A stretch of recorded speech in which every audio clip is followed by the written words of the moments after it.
સેવૈયાની recipe બધાના ઘરે બનાવવામાં આવે જ છે, પણ જો તમે મારી આ કસ્ટર્ડ સેવૈયાની રેસીપી એકવાર જરૂરથી ટ્રાય કરજો. અને આ રેસીપી તમારા બાળકોને ઘરમાં બધાને ખૂબ જ ભાવશે. ને જો રેસીપી પસંદ આવે તો વિડીયોને વધુમાં વધુ લાઇક કરજો, શેર કરજો, કોમેન્ટ કરજો અને ચેનલને સબસ્ક્રાઈબ કરવાનું ના ભૂલતા. તો ચાલો ફટાફટ આ રેસીપી બનાવવાનું શરૂ કરીએ. તો મેં અહીંયા એક પેન લીધી છે. પેનમાં 2 ચમચી જેટલું દેશી ઘી એડ કરવાનું છે. ઘી ગરમ થાય ને એટલે આપણે જે સેવૈયા છે એને એડ કરી લઈશું. આને ડમરૂ સેવ પણ કહેવામાં આવે છે અને આ મોસ્ટલી આપણે હોડી ટુરીટીમાં બનાવીએ જ છે, બધાને ખબર જ છે. તો હવે આપણે એને શેકી લેવાની છે. 1-2 મિનિટ સુધી શેકાવા દઈશું, જ્યાં સુધી એ ગોલ્ડન બ્રાઉન ના થાય ત્યાં સુધી. અને એ વખતે ગેસની ફ્લેમ સ્લો ટુ મીડિયમ રાખવાની છે, હાઈ નથી રાખવાની. તો સેવૈયા શેકાય ત્યાં સુધી આપણે કસ્ટર્ડ પાવડરની સ્લરી તૈયાર કરી લઈશું. તો મેં એના માટે 2 ચમચી જેટલો કસ્ટર્ડ પાવડર લીધો છે અને એની અંદર આપણે દૂધ એડ કરવાનું છે. તો દૂધ 1 વાટકી જેટલું લેવાનું છે. તમે ઠંડુ ગરમ કોઈ પણ દૂધ લઈ શકો છો અને એકદમ સ્લરી તૈયાર કરી લેવાની છે. તો એકદમ આ રીતની કન્સિસ્ટન્સી રાખી કસ્ટર્ડ પાવડરની સ્લરી આપણે તૈયાર કરી લઈશું. તો કસ્ટર્ડ પાવડરની સ્લરી તૈયાર થઈ ગઈ છે. બીજી બાજુ આપણી સેવૈયા પણ સરખી રીતે શેકાઈ ગઈ છે. તો હવે આપણે એની અંદર દૂધ એડ કરવાનું છે.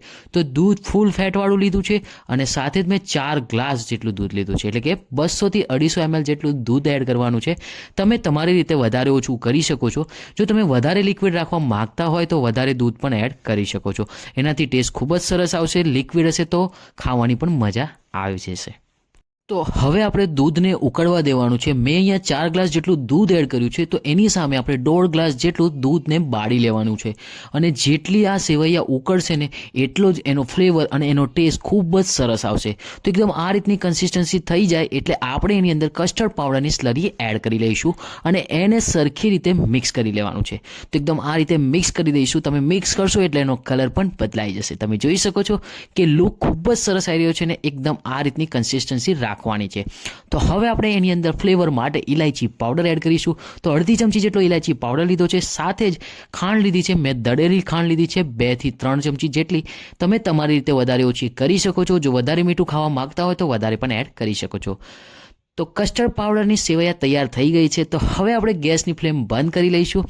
તમે જોઈ શકો છો. અને એને આપણે ઠંડી કરવા માટે 3 થી 4 કલાક સુધી ફ્રીઝરમાં મૂકી દેવાની છે.